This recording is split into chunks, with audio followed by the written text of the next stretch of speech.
nggak jumpa, balik lagi di podcast para suster PBHK, Let Me Tell You.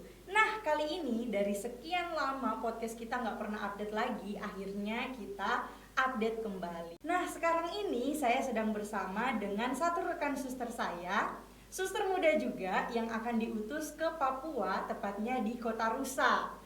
Pasti teman-teman udah tahu dong Kota Rusa itu kayak apa, Merauke. Nah, sebelum itu yuk kita kenalan dulu dengan suster kita. Halo suster. Hai suster, baik saya suster Ningsi Natalia Natasian PBHK. Dulunya saya disapa Ningsi dan setelah menjadi seorang suster PBHK saya sering disapa Suster Natalia. Saya berasal dari keluarga sederhana, asal saya dari Maluku, tepatnya Pulau Dobo, tetapi saya dibesarkan di Desa Rumat, Pulau K. Saya seorang anak tunggal dan saat ini usia saya 24 tahun. Saya seorang suster junior PBHK tahun kedua yang akan menjalankan misi perutusan pertama di komunitas Tanah Merah Merauke, Papua. Widih, keren nih. Udah kayak pidato nih suster. Santai-santai sus. Oke. Suster Natalia nih, dulunya Ningsi ya. Suster, Iya. kalau boleh tahu ada keturunan Jawa nggak? Atau emang udah dari sananya satu ras gitu? Gak ada, saya sejauh ini asli Maluku. Oh, Ya iya. peranakannya ya Manado. Itu aja sih. Wih, ada Gak ada yang peranakan. lain. Soalnya Iya. kan biasanya nama Ningsi itu kan biasa untuk, mohon maaf nih ya buat penonton di rumah nih, biasanya kan identik dengan putri-putri dari tanah Jawa gitu kan. Nah ini dari Maluku ada yang nama Ningsi nih. Ini baru pertama kali saya dengar karena kan ya suster tahu lah ya. Orang timur tuh biasa kasih nama tuh agak sedikit unik-unik ya. Nah gitu suster. Suster memilih nama Suster Natalia. Itu wah kayaknya sesuatu hal yang menarik ya suster untuk kita kupas sedikit. Kenapa sih milih nama Natalia suster? Kalau saya milih Natalia karena kelahiran saya tanggal 24 Desember. Desember ya suster Iya, ya. saatnya malam Natal. Iya betul. Wah keren juga ya ada nama Natalia. Oke. Kebetulan di PBHK itu juga ada satu suster senior ya, Suster Natalia juga yang tugasnya di Regio Maluku ya, suster. Iya, dan berarti sekarang kita harus mulai belajar nih Natalia yang mana gitu kan. Natalia yang ini atau Natalia yang sana. Untung tempat tugas perutusannya jauh ya, suster ya. Nah, Ster, kita pengen tahu dong lebih lagi nih tentang, kita mau membicarakan soal gimana sih panggilan dari timur itu. Widih, kisah seorang biarawati. Wah keren nih, dari judulnya aja udah keren kan. Nah saya sendiri penasaran, juga teman-teman di sana berbagilah soal bagaimana suster mempersiapkan diri untuk tugas perutusan yang baru.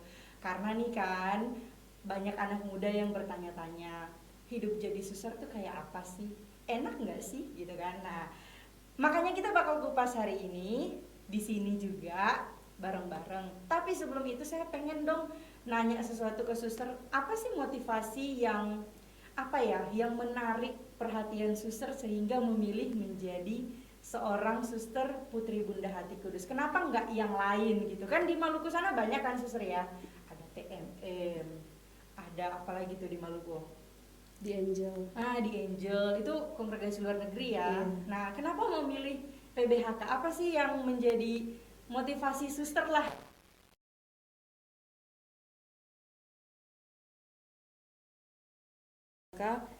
Karena sejak kecil saya sering diceritakan tentang kisah pelayanan para suster PBHK, khususnya para suster PBHK Belanda.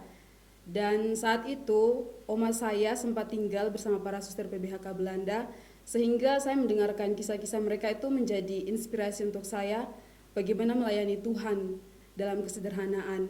Jadi itulah pertama kali munculnya benih-benih panggilan dalam diri saya, sampai pada akhirnya saya memilih untuk menjadi seorang Putri Bunda Hati Kudus. Dan saya rasa itu adalah pilihan yang sangat tepat bagi saya karena sampai saat ini saya masih merasa sangat bahagia menjadi seorang Putri Bunda Hati Kudus. Widih, keren. Jadi emang berarti udah ada ikatan ya dengan PBHK sendiri. Mulai dari oma yang emang udah tinggal bersama dengan suster Belanda gitu.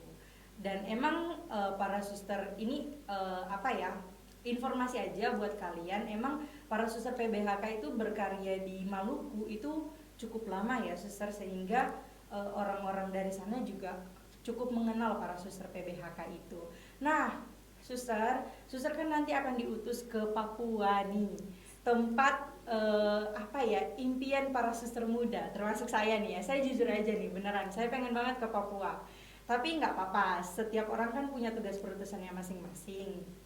Nah, sebelum suster kita ngobrol soal persiapan suster ke Papua, saya pengen tahu nih apa sih yang suster alami selama masa pembinaan sebelum masuk ke junior tahun kedua. Karena kan ada masa aspiran, postulan. Nah, aku pengen tahu aja nih masa junior tahun pertama tuh seperti apa sih aktivitas dan lain-lainnya itu, gitu. Baik, Sister, setelah profesi kami menjalani masa juniorat 1 tahun. 6 tahun pertama kami berada dalam komunitas juniorat untuk masih mendapatkan pelajaran lebih lanjut lagi mengenal apa sih visi dan misi menjadi seorang suster junior PBHK. Setelah itu 3 bulan kami mengalami live-in di komunitas karya dan 3 bulannya di komunitas pastoral dan rumah tangga. Itu pastoral murni, dan selama 1 tahun itu kami dibina dan juga sungguh-sungguh dibentuk untuk siap menjadi seorang junior yang siap diutus menjalankan misi perutusan PBHK sendiri, mewartakan hati kudus. Oke, wow, keren juga ya suster ya. Tapi pasti dalam masa pembinaan itu kita nggak hanya soal belajar tentang apa ya, tentang kongregasi sendiri, sejarah, visi misi, tapi pasti ada pengalaman-pengalaman hidup yang berkesan tentunya kan. Karena kan suster kan hidup bersama dengan teman angkatan, dengan pendamping. Nah, kita pengen gali lagi lebih dalam dong. Ada nggak sih pengalaman-pengalaman yang berkesan yang sekiranya itu membuat suster tuh benar-benar jatuh cinta dengan panggilannya itu selama masa pembinaan? Ada nggak? Atau misalnya kisah-kisah lucu atau apa yang entah itu lucu atau pengalaman apapun yang berkesan buat suster, ada nggak selama masa pembinaan? Ya, tentu ada pengalaman manis dan juga pahit. Itu mutlak dalam kehidupan baik sebagai religius maupun awam. Nah, saya pengalaman yang sangat berkesan adalah ketika awal menjadi seorang aspiran lalu akan diterima secara resmi. Yang berkesan adalah saat penerimaan, di mana pada saat itu listriknya padam dan kami hanya dengan lilin-lilin, tetapi bahwa saya merasa itu adalah suasana yang sangat syahdu dan penuh dengan keheningan, dan saya merasa sangat berkesan dengan peristiwa itu, sehingga sampai saat ini saya menjadikan pengalaman itu sebagai pengalaman yang selalu meneguhkan saya bahwa dalam kegelapan pun Tuhan selalu memberikan terang. Itulah yang membuat sehingga saya sangat berkesan. Kalau pengalaman perjalanan berikutnya dalam menjalani panggilan sebagai seorang PBHK bersama teman angkatan yang berbeda-beda, saya secara pribadi merasa bahwa pengalaman yang sangat, ya mau dibilang meneguhkan saya adalah ketika saya merasa sangat down karena berproses dalam pengalaman secara khusus pengolahan hidup. Di situ ketika bersama dengan komunitas teman-teman seangkatan bersharing apa pergumulan yang saya alami, saya juga kembali diteguhkan, sehingga sampai saat ini ya komunitas itu menjadi sarana bagi saya untuk semakin berbenah diri untuk menjadi seorang pribadi yang lebih baik lagi, secara khusus menjadi seorang putri Bunda Hati Kudus. Wih, keren. Tapi memang ada keunikan tersendiri ya suster ya, karena kan kita tinggal dalam satu rumah itu isinya orang-orang dari berbagai tempat, berbagai latar belakang, dan itu pasti punya apa ya, tantangan tersendiri. Tapi ternyata suster Natalia sendiri mampu untuk bisa bergaul, bisa ya istilahnya apa ya, bisa klop lah dengan teman angkatan, sehingga tadi suster Natalia mengungkapkan sendiri bahwa teman angkatan itu salah satu tempat untuk suster bisa istilahnya berproses bersama kan. Nah, suster, teman angkatan sudah bareng-bareng dari aspiran sampai junior tahun pertama. Saatnya teman-temannya semua memulai hidup panggilannya masing-masing di komunitas masing-masing. Suster sendiri juga sudah akan ke Papua. Selamat ya suster ya, profesi ya. Oke, nah suster, sebelum suster ke sana nih, apa sih yang menjadi persiapan suster untuk tugas perutusan ini? Kalau saya sih sampai saat ini saya berproses untuk menyiapkan batin, karena pertama-tama adalah ya menyiapkan batin terlebih dahulu untuk siap menghadapi tantangan yang ada di komunitas Tanah Merah nanti dan juga di lingkungan sekitar. Yang kedua adalah saya menyiapkan pikiran untuk selalu positif, karena saya merasa bahwa saya pribadi yang cepat untuk berpikir negatif. Ketika mendengar akan diutus ke Merauke saja sudah berpikir bahwa ya nanti desain saya gimana, kayak gitu-gitu. Jadi saya berusaha untuk ya berpikir yang positif, itu yang saya siapkan sampai saat ini. Wih, keren nih, berpikir positif. Tapi emang bener ya Suster ya, kalau misalnya pikiran kita udah dipenuhi dengan hal-hal negatif, pasti perjalanan ke depannya juga bakalan negatif gitu kan. Tapi emang saya percaya sih, ketika kalau anak-anak sekarang bilang ya, kalau kita punya positive thinking, WD, itu perjalanan kita ke depannya entah dalam pelayanan atau apapun itu juga bisa berjalan dengan baik gitu kan. Nah, Suster, sebelum Suster ke Papua ini pernah nggak sih Suster kayak nanya-nanya gitu ke suster-suster yang pernah atau berpengalaman bermisi di sana? Dan ketika Suster kalau misalnya Suster udah tanya-tanya, apa sih yang Suster nantikan dari dari misi ini gitu kan? Pasti kan setiap orang kan pasti punya harapan kan untuk tugas perutusan ini. Apa sih yang dinantikan ketika sampai di sana? Entah misalnya mungkin nih bercandaan doang ya, ini jokes aja. Mungkin yang Suster nanti gitu pengen lihat rusa gitu segede gaban gitu kan, bercanda doang gitu. Ya siapa tahu gitu, kita nggak tahu kan di Merauke sana kayak apa gitu kan. Nah, ada nggak yang dinantikan di kota rusa sana?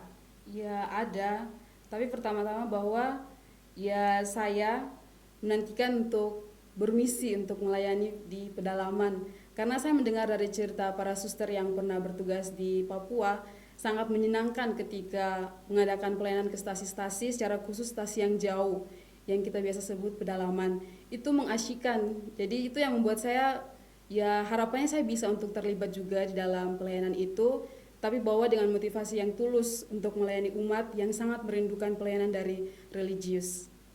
Iya ya, emang benar sih Suster, di Papua sana kan ya Medan juga ya, terus emang stasi-stasinya juga jauh, jadi emang saudara-saudari kita yang di sana tuh membutuhkan pelayanan juga. Dan ya mungkin pelayanan di sana emang sesedikit itu gitu, nggak kayak kita di kota gitu kan. Kita di kota setiap minggu tuh wah dilayani banget sama Romo, bahkan ada acara keluarga atau apapun itu bisa langsung telepon kan. Tapi kalau di sana ya itu kondisi tempatnya juga jauh gitu. Menarik ya Suster ya, bukan pengalaman, apa namanya tadi, keinginan, harapan, tujuannya Suster untuk ke sana tuh sangat mulia ya menurut saya.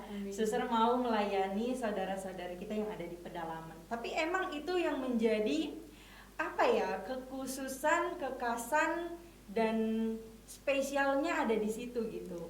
Ke Papua itu untuk melayani saudara-saudari kita yang emang ada di pedalaman gitu kan gitu. Dan itu saya kira nggak mudah deh Suster. Suster harus siap tenaga, hati, batin, jiwa, raga, ya kan, biar bisa wah di Papua enak loh tapi. Iya. Nah Suster, nanti kan Suster akan ke sana nih.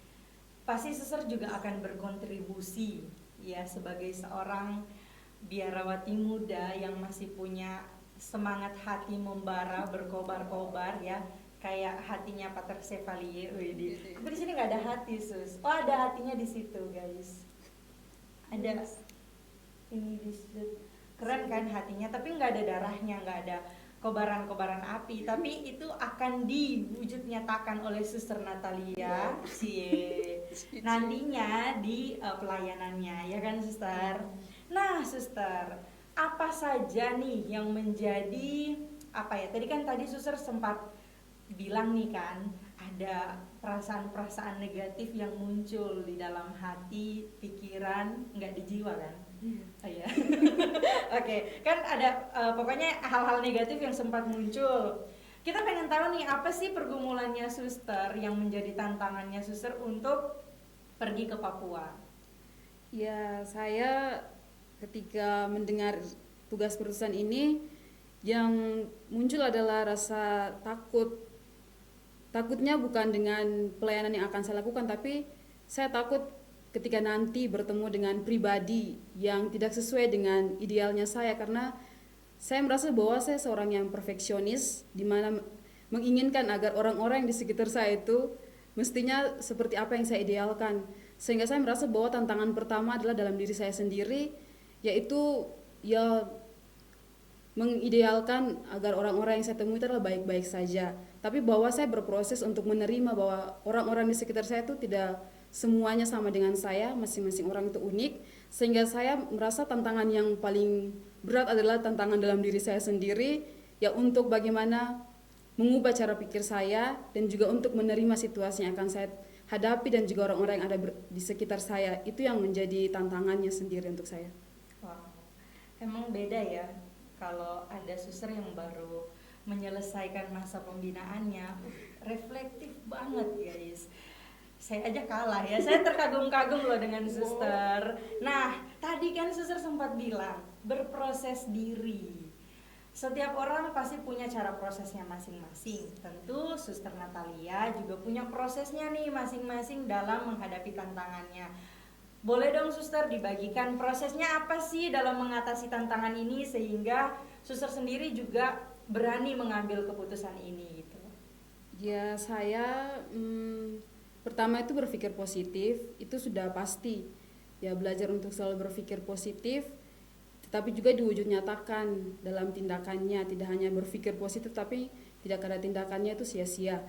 Itu lalu yang kedua, ya selalu mampu untuk memahami diri, memahami situasi yang ada di sekitar, bahwa segala sesuatu yang ada di sekitar kita yang kita alami itu tidak akan selalu seperti yang apa yang kita inginkan. Sehingga ya berusaha untuk menerima, enjoy, menikmati apa yang kita alami saat ini, yang kita rasakan saat ini, dan tidak selalu membayangkan apa yang akan terjadi, tetapi menikmati hari ini dan saat ini. Keren banget suster. Oke, suster, setiap orang itu kan punya yang namanya support system.